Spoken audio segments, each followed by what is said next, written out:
Welcome to the Channel Chat podcast.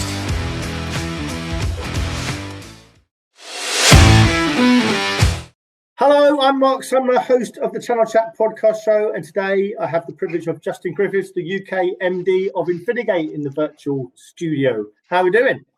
All good, all good. I know we were just talking a little bit off air about my hair, but listen, it's lockdown locks. That's all I can say. I was thinking about wearing a hat, but then I got told off by my kids that you're just not down with the kids. You look like a fool. So with hair and makeup, i.e. my wife, I did my best, but it is what it is. You're looking good. We're all looking forward to a haircut when we can. Yeah, no, you're looking good, Justin. You're looking good. So all good, all good. Justin, I want to go straight into it because you did the crazy thing of going through an interview process and accepting a job through COVID, and you were doing it right at the start of COVID, I think, or was it just before COVID you sort of started getting the interview process for the opportunity in Infinigate? Yeah, it was just before, and to be honest, during that time, didn't really think about what eventually has happened to us would happen to that degree. No one did, right? So none of that was planned in that way. But yeah, it was up until I guess February. It was the usual process, face to face, and then post February, it all got a bit serious, and no one could travel. So it ended up being a video conference with many. There must have been at least another 10 video conference calls, which made it very odd, of course. And even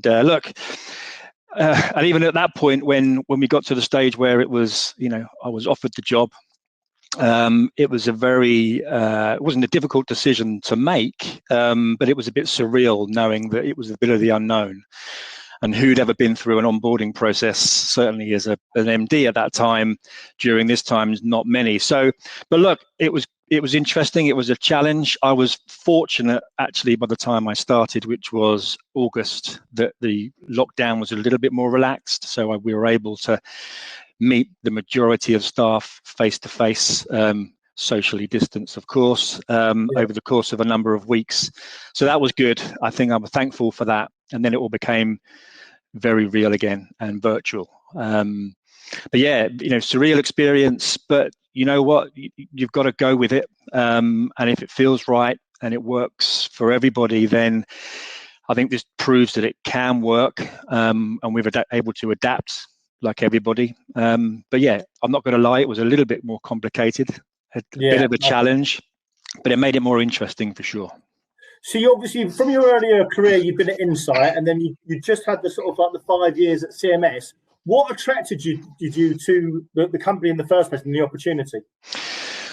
I kind of always look things in a kind of a 5-year block, if I'm honest. And what was very evident to me was, security has been around for feels like forever, and of course it will continue to. But it felt that was clearly where the outlook of spend would be, and of course when you're looking at investment and how data is exploding, and how everything needs to be more secure, it just felt a natural progression to look at somewhere that was specializing in that particular area. Alongside that, looking at some of the vertical opportunities that were just exploding at the time, and MSP has been around for a long time, but that accelerated growth, and even more so now. It's an area of the market that I think that's exciting. Has high potential. So those two things really, I wanted to go somewhere where I could be really focused in a particular area that was, really ripe, and security, I think, has got, legs as long as mine. And I think that, that attracted me first and foremost. Also having a massive European presence, as Infinigate does, really helped me kind of get a good sense of that this is a business that is scaling fast, but it's true to its form. It's true to what it wants to be, which is the #1 security distributor across Europe. It has ambition for growth. Ticked a lot of boxes, if I'm honest. And of course, it was just right time for me. But I had a great time at CMS. It's a fantastic company. And of course, wish them all the best. But right time for me in terms of where I was in my career, and certainly what Infinigate was offering the market and where it was going. Yeah. Now you took over the business from one of the company founders of, I think it was Visual Software, and obviously then Infinigate, Murray. Yep. How Yep. hard was it sort of filling someone's footsteps that have been there so long in that role? I didn't think about it that way. I think it's wherever you go, you're always filling someone's shoes, typically, right? And I just, wiped away, what was there. Obviously, I can only, look at what was in front of me. And really, it was a very clear plan and ambition from the company in terms of what it was looking to achieve, which was, profitable growth, ambition over the next 3 to 4 years to get it to over 100 million plus. And that was what was exciting. Some fantastic people at Infinigate, and the tenure's exceptional. So there's a lot of talented individuals. And so I didn't really, look back at the history. It had a good platform, good customer base. So really it was about how do we then take it to the next level. So I didn't give it too much thought, to be honest. Okay, great. And you don't have to give away all your secrets, Justin, but how difficult was it to implement some of the new plans and the changes that you've made to the organisation when you haven't been able to sort of meet, or have you met everyone in person? I don't know. Were you able to do that? Yeah, I was, like I said, I was lucky that I was able to meet the majority of all of the staff. And what was very clear was the history was built on some fantastic vendor relationships, great vendor portfolio that was focused on a specific area of technology. But it did lack a little bit of customer focus. So there wasn't a lot of customer facing individuals that were owning and managing a set of customers. So again, this isn't new. This was just about how do we make sure that we're giving our customers a better experience.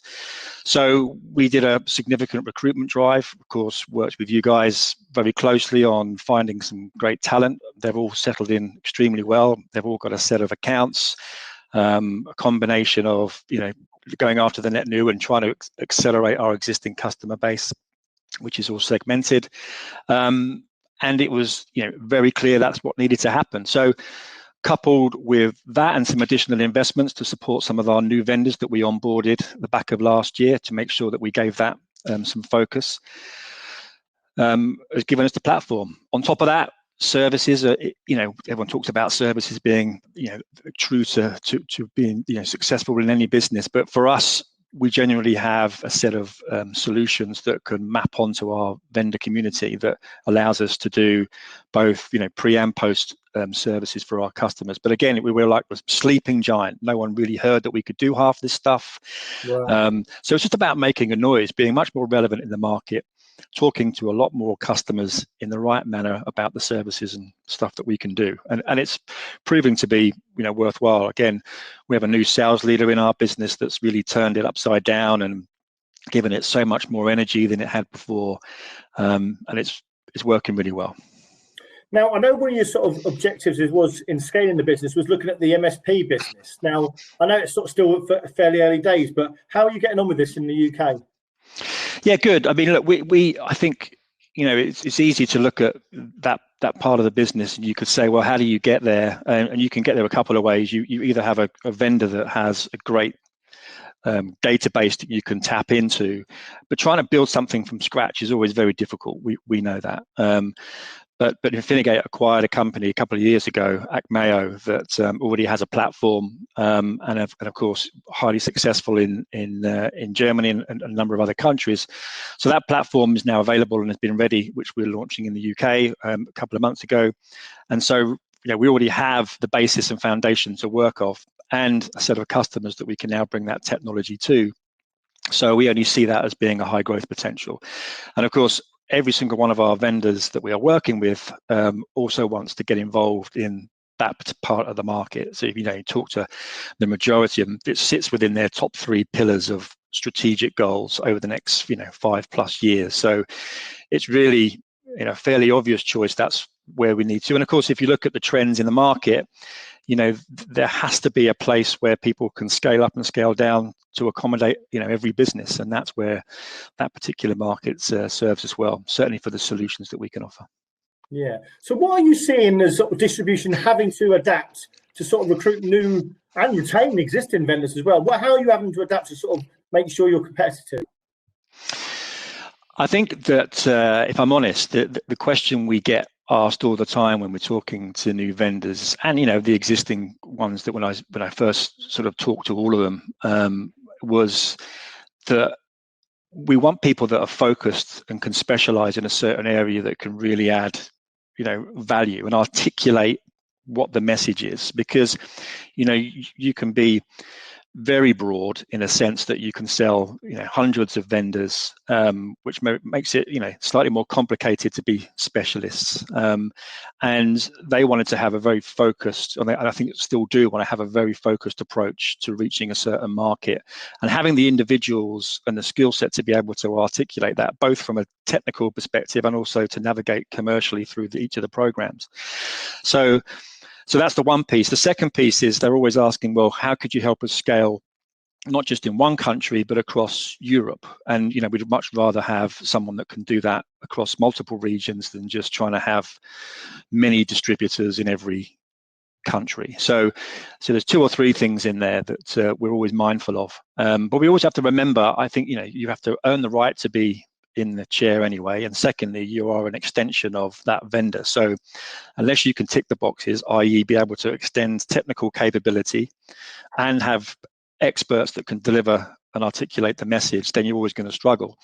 And we find that the majority of the vendors that we work with, many of our customers aren't skilled in that area, so they really rely on us to be an extension of them, and that is where I really see the value, because they leverage our resource to go on calls with their customers, because we have experts in all of our vendors that we operate in. And of course, you remember, most resellers have hundreds of vendors to sell. They can't be experts on all of them, right? So that's the role that we play.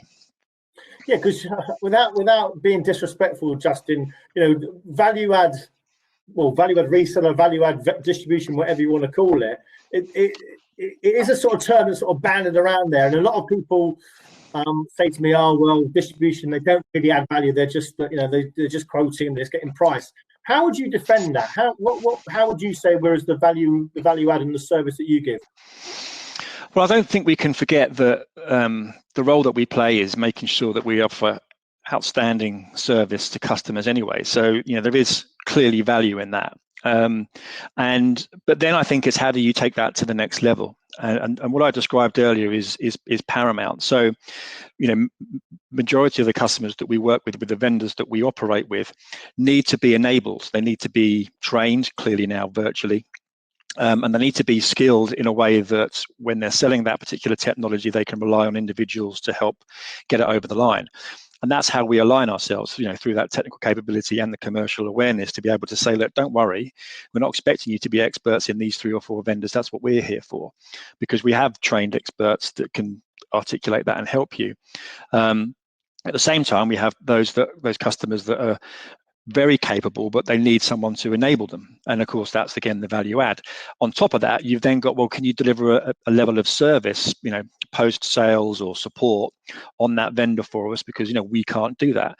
And again, for 90% of the vendors that we work with, we can offer that extended support, both post sales and pre-sales. So to me, that's where the value add really comes in. It's if your job in life is only to offer a price and availability, I don't see that as extended value add. It has a value, but I'm not sure it's the value added element. Yeah, no, absolutely. Now, Justin, I know that Brexit news sort of seems to have taken a backseat during the pandemic. However, have you noticed any real changes in your business since obviously you're a European distributor?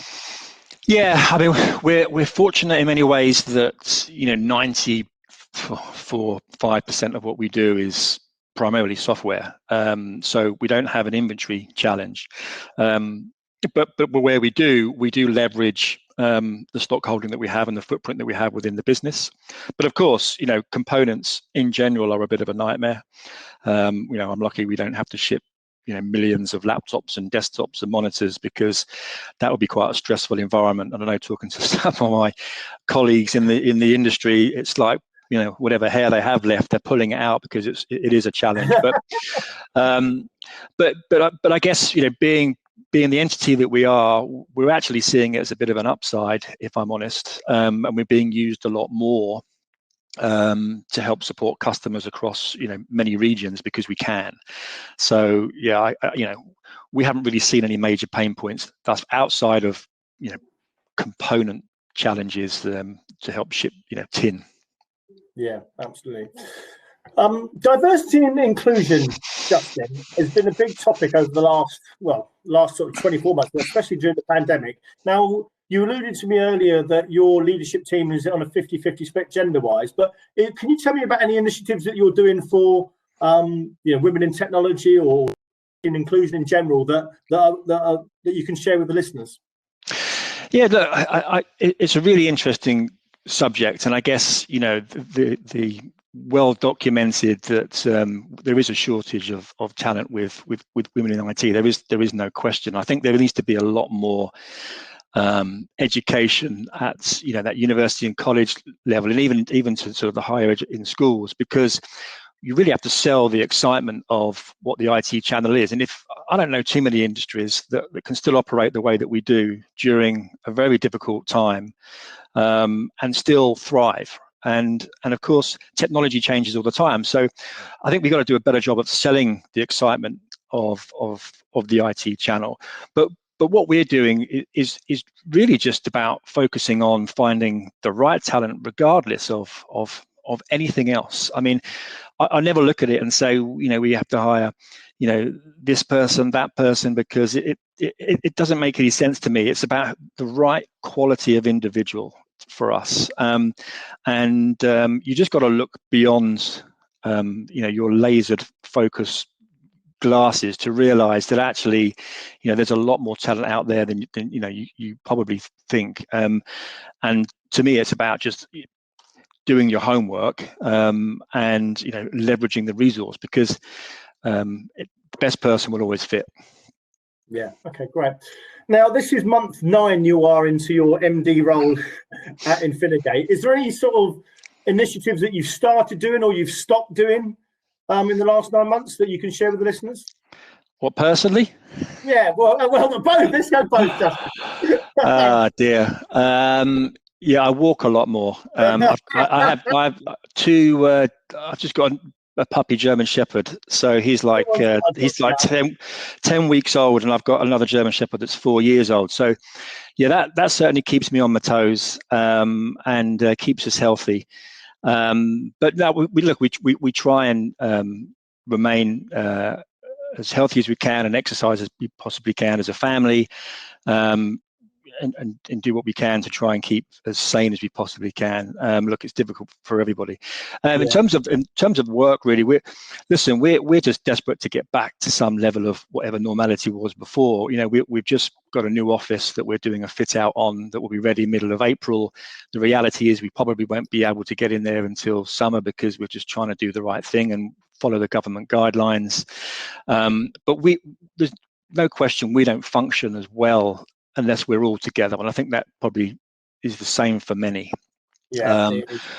Bouncing off each other ideas, you just can't you can't replace that with what we're doing, and because everything's a Zoom call or a telephone call, and it just my ears hurt by the end of each day, just because we're spending far too much time on Zoom calls. But that's just the reality of what it is. So we're focused on trying to get everyone back safely, because I think there's another 10-15% in there for sure that we can do to improve ourselves and better ourselves. So we're focused on a couple of things. Look, operational excellence, we're trying to be as effective and efficient as we possibly can, and then really focus around that customer service, to really drive, like I said, that value added piece. And of course, our ambition is to scale the business to over 100 million plus over the next 2 to 3 years. We've got a very clear plan on how we want to execute against that, and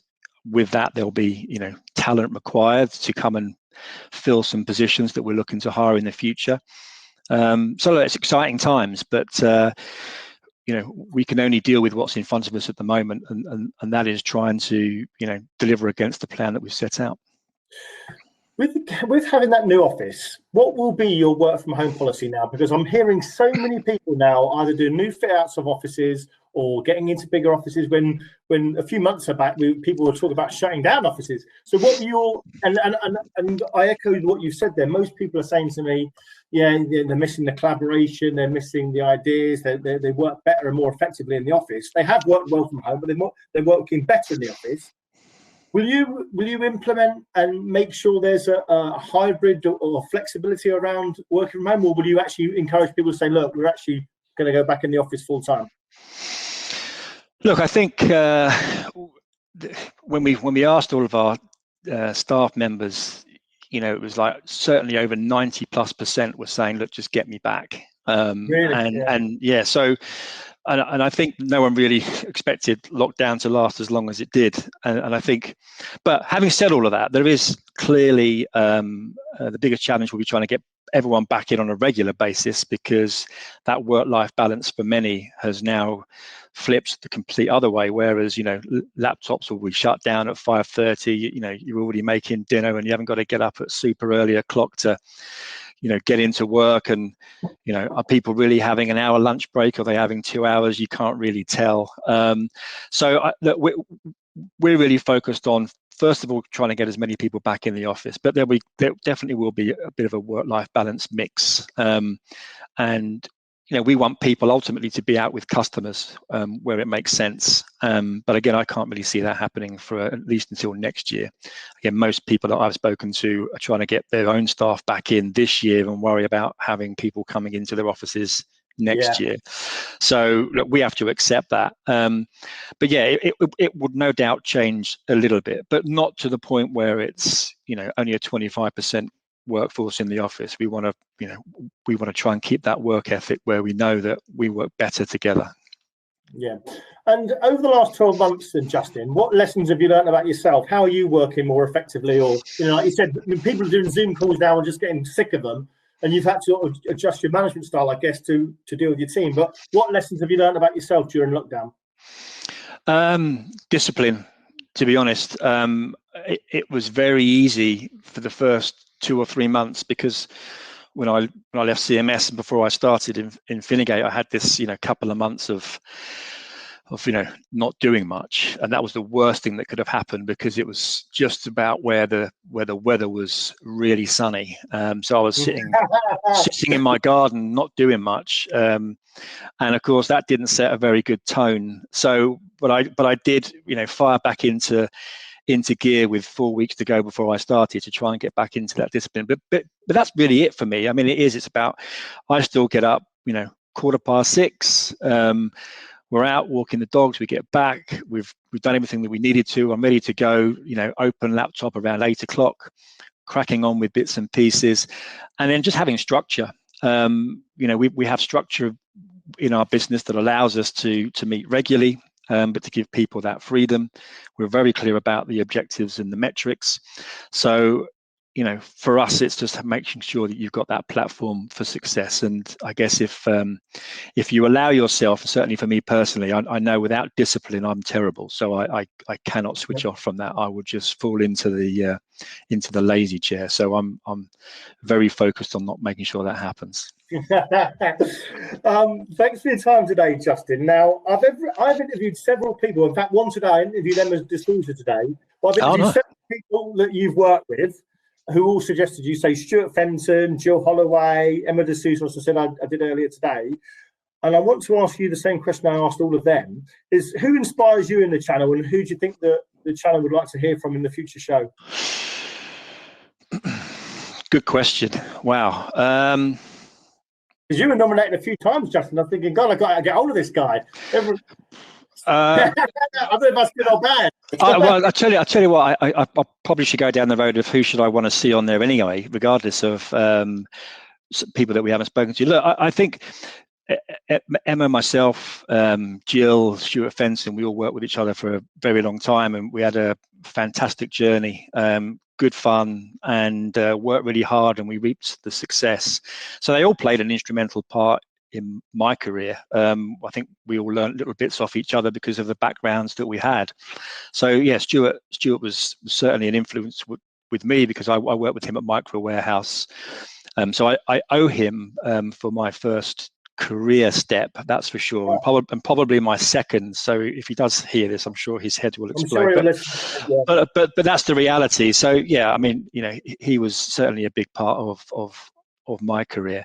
But also I think it's other people that have made successes in their journey as well, and have come a long way. And I think James Baker's a good shout. I've worked with him for many years, and he's got a great story, and doing extremely well at Softcat, and his empire is building and building. So yeah, he's a good person. I'd like to see him on. James Baker. Okay, yeah, we'll reach out to him. Justin, you've been a great guest. Thanks so much for your time. No, I appreciate